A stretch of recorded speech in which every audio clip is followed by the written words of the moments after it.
الحمد لله الحمد لله الذي يقبل التوبة عن عباده ويعفو عن السيئات والحمد لله الذي جعل شهر رمضان موسما لفعل القربات والصالحات لنيل أعلى الدرجات وأكرم المقامات وأشهد أن لا إله إلا الله وحده لا شريك له وأشهد أن محمدا عبده ورسوله اللهم صل وسلم على حبيبنا الكريم محمد صلى الله عليه وسلم وعلى آله وأصحابه ومن تبعهم بإحسان إلى يوم الدين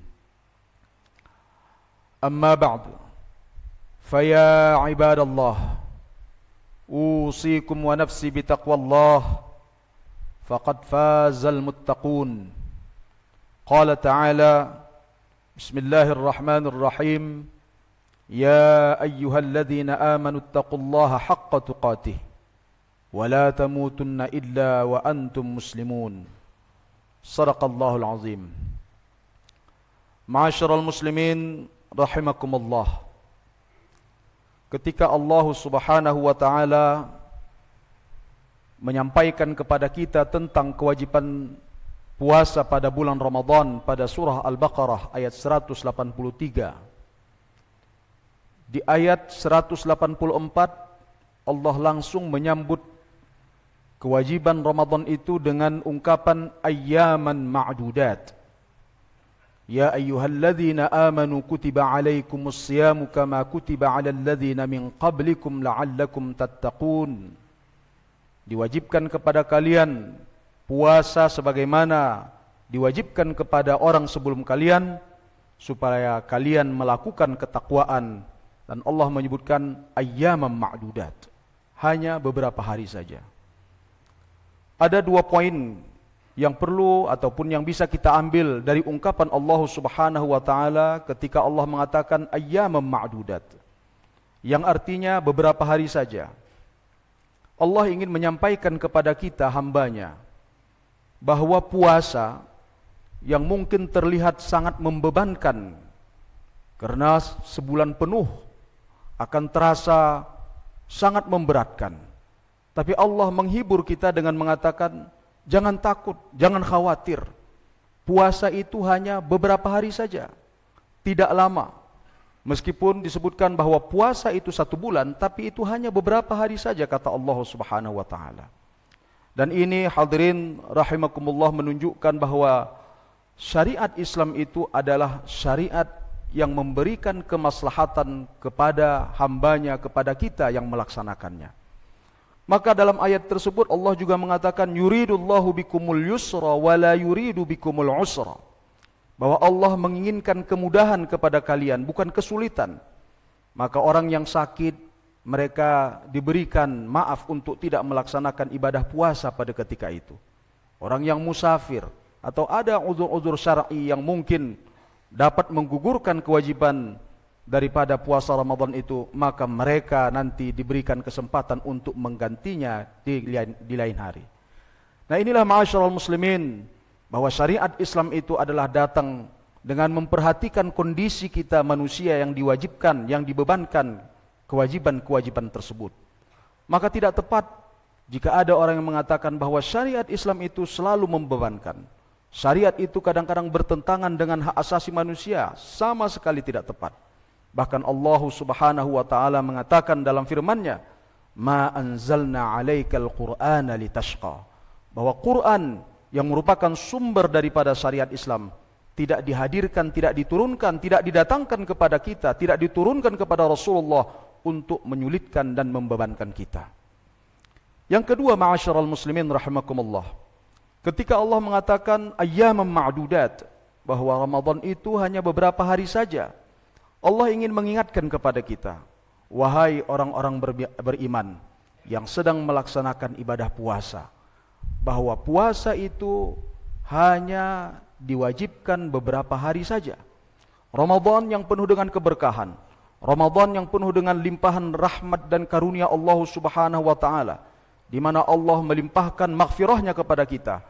itu hanya dalam waktu beberapa hari saja. Maka kalian haruslah mengejar, kalian haruslah bersungguh-sungguh, kalian haruslah dengan ketekunan untuk mengejar semua yang Allah limpahkan dalam bulan Ramadan tersebut. Hadirin rahimakumullah, kita semua menyadari bahwa pada hari ini kita sudah berada di penghujung bulan Ramadan. Padahal kemarin kita merasakan bahwa Ramadan baru saja bermula, dan hari ini kita sudah berada di tanggal 25 Ramadan. Beberapa hari lagi Ramadan ini akan berakhir. Maka ma'asyiral muslimin rahimakumullah, seluruh kebaikan, seluruh yang Allah limpahkan dalam Ramadan ini, dia akan berlalu seiring dengan berlalunya Ramadan ini tadi. Tidak akan ditunda dan tidak akan Allah berikan kesempatan yang lain kepada kita hanya sekedar untuk menunggu kita untuk melaksanakannya. Oleh sebab itu hadirin rahimakumullah, mumpung kita masih diberikan kesempatan dalam beberapa hari yang ke depan ini, mari kita maksimalkan seluruh kemampuan kita, seluruh energi kita untuk kita melaksanakan yang terbaik yang bisa kita lakukan untuk mendapatkan rahmat maghfirahnya Allah Subhanahu wa taala. Hadirin rahimakumullah, untuk menyempurnakan daripada ibadah Ramadan kita ini, maka Allah juga mengingatkan kita tentang kewajiban sosial kita. Jika Ramadan adalah merupakan ibadah yang berdimensi sangat vertikal kepada Allah Subhanahu wa taala, yang juga akan berdampak kepada sosial, kepada masyarakat yang ada, karena kita akan merasakan betapa kondisi ketika tidak makan, ketika tidak bisa kita mendapatkan bahkan yang halal pun untuk kita peroleh, itu kita tidak bisa mendapatkannya. Maka ini akan menimbulkan empati kepada kita. Nah, di akhir Ramadan ini ada kewajiban yang harus kita lakukan sebagai seorang mukmin, yaitu ibadah zakat fitrah.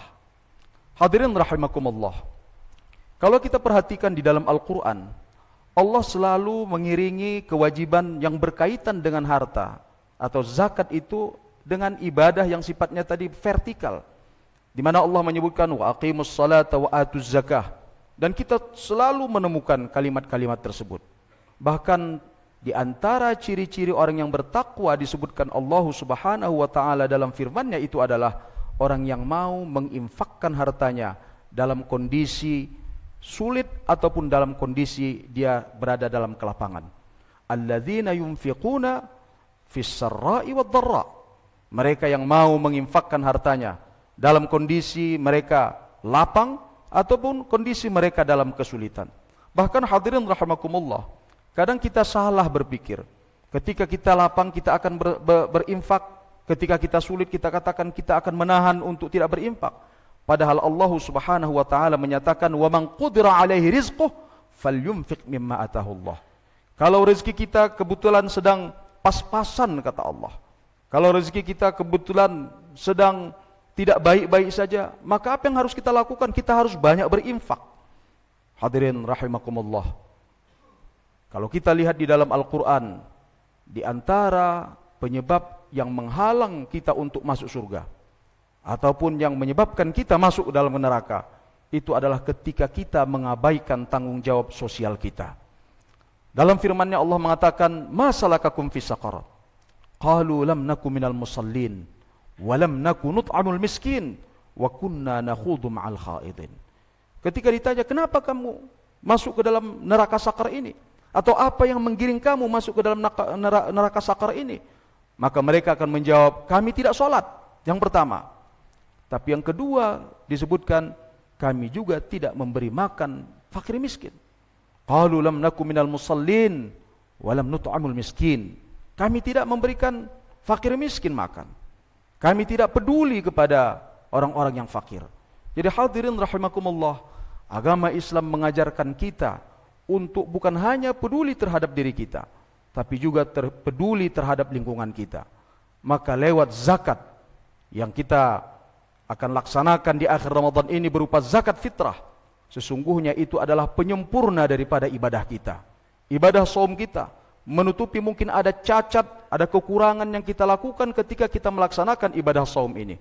Maka Rasulullah sallallahu alaihi wasallam menyebutkan bahwa Rasulullah mewajibkan zakat fitrah kepada kita setiap individu yang kecil selama dia bernyawa.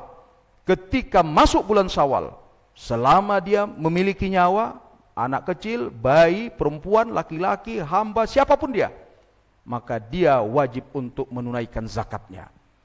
Tujuannya apa? Tadi Rasulullah SAW menyatakan yang pertama, tuhratun lis-shaim, adalah kembalinya kepada kita yang membayar zakat tadi, untuk membersihkan, mensucikan diri kita. Dan yang kedua adalah tu'matun lil masakin, yaitu untuk memberi makan orang miskin. Maka hadirin rahimakumullah, zakat fitrah ini tidak boleh kita tunda untuk menyampaikannya kepada orang yang berhak, terutama fuqara, terutama para fakir miskin. Karena ini sangat jelas sekali disebutkan dalam hadis Rasulullah SAW bahwa zakat fitrah itu adalah tujuannya agar semua kita bisa merasakan kegembiraan pada ketika itu. Jangan sampai pada ketika semua orang merasakan kegembiraan karena selesai melaksanakan ibadah bulan Ramadan ini, kemudian ada orang yang ternyata terpaksa meminta-minta karena mereka tidak memiliki apapun untuk mereka makan. Maka zakat fitrah tidak boleh ditunda, kecuali kalau memang ada orang yang berhak untuk kita berikan, kemudian belum sampai orang tersebut untuk kita berikan, maka bisa kita berikan setelah mungkin sholat Idul Fitri atau setelah kita bertemu dengan orang tersebut. Ini berbeda dengan zakat yang lain, ma'asyiral muslimin. Maka zakat fitrah tidak boleh kita jadikan zakat produktif. Dia adalah zakat konsumtif yang memang tujuannya adalah untuk Idul Fitri tersebut. Kalau ada zakat mal, ada zakat pertanian, zakat perdagangan, itu mungkin kita gunakan pada untuk hal-hal yang lain. Maka zakat fitrah bagi amil, jangan sampai kita tunda untuk memberikannya kepada orang yang berhak untuk menerimanya. Karena ini tadi adalah tanggung jawab sosial kita. Oleh sebab itu hadirin rahimakumullah, terkait dengan harta ini kita lihat bahwa Allah Subhanahu wa taala di dalam Al-Qur'an selalu mengaitkan tentang bahwa salah satu bukti keimanan kita kepada Allah Subhanahu wa taala, atau bukti tadi ketakwaan kita kepada Allah, itu adalah sejauh mana kita mau menginfakkan, mengeluarkan harta kita, terutama tadi zakat. Masih banyak sebenarnya hal-hal yang lain seperti tadi, ada zakat fitrah, ada zakat harta, ada zakat perdagangan, ada zakat profesi sekarang ini, dan masih banyak lagi bentuk-bentuk yang bisa kita keluarkan dari harta kita, berupa wakaf, berupa sedekah, ada hibah dan lain sebagainya. Hadirin rahimakumullah, kalaulah kita menggunakan potensi kekayaan umat ini dengan yang kita miliki tadi, bahkan potensi zakat kita menurut Badan Amil Zakat Nasional atau Basnas itu sampai 230 triliun potensinya.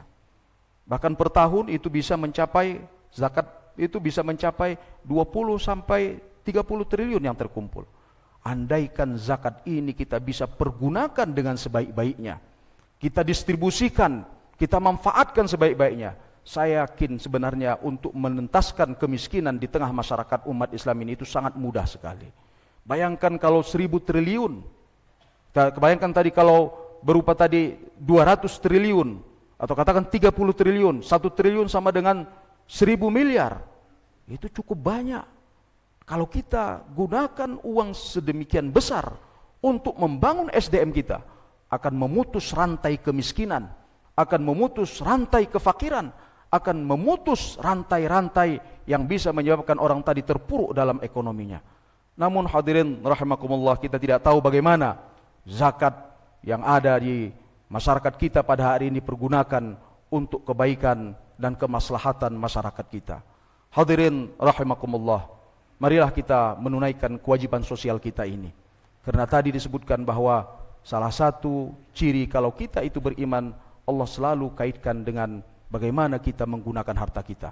Jangan sampai harta kita ini menjadi fitnah kepada kita. Jangan sampai harta kita ini bahkan akan menggiring kita ke dalam api neraka. Mari kita gunakan apa yang kita miliki ini untuk investasi kita di akhirat. Maka salah satu pahala yang kata Rasulullah SAW tidak akan pernah terputus, itu salah satunya adalah amal jariah. Amal jariah adalah kita mewakafkan, menginfakkan harta kepada sesuatu yang bermanfaat kepada publik. Kepada publik, artinya kepada siapa saja.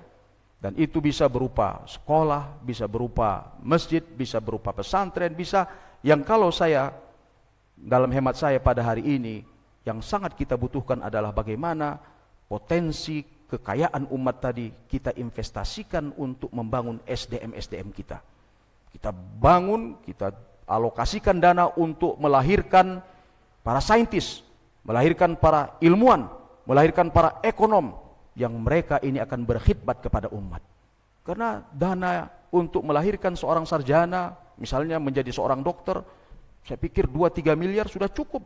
Kalau tadi ada sekian triliun, berapa yang bisa kita pergunakan untuk melahirkan orang-orang yang baik, orang-orang yang berkualitas di tengah-tengah masyarakat kita.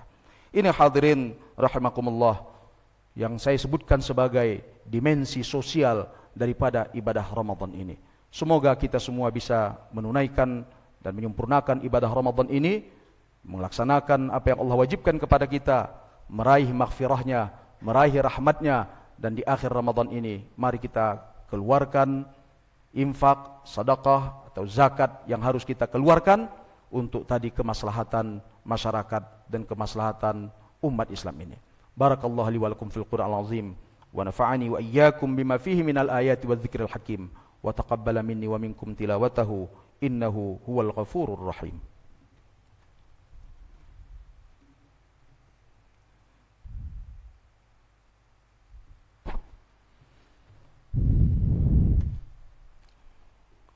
Alhamdulillah nahmaduhu wa nasta'inuhu wa nastaghfiruh wa natubu ilayh wa na'udzu billahi min shururi anfusina wa sayyiati a'malina may yahdihillahu fala mudilla lahu wa may yudlil fala hadiya lahu.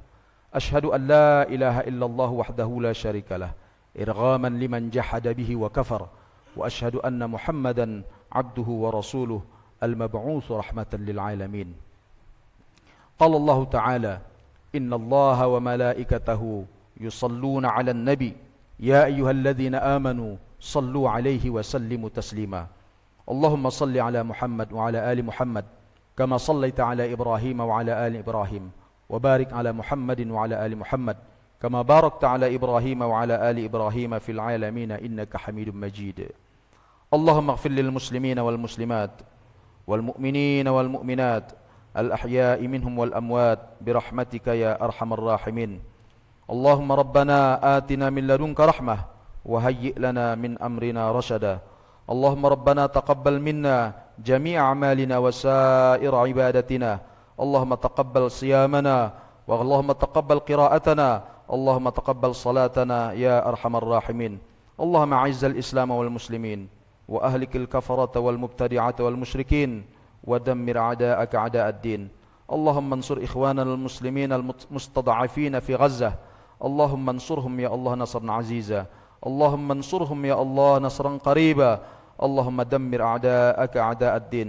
اللهم فرق جمعهم وشتت شملهم يا الله دمرهم تدميرا. ربنا آتنا في الدنيا حسنة وفي الآخرة حسنة وقنا عذاب النار. عباد الله إن الله يأمر بالعدل والإحسان وإيتاء ذي القربى وينهى عن الفحشاء والمنكر والبغي يعظكم لعلكم تذكرون ولذكر الله أكبر والله يعلم ما تصنعون. أقيموا الصلاة.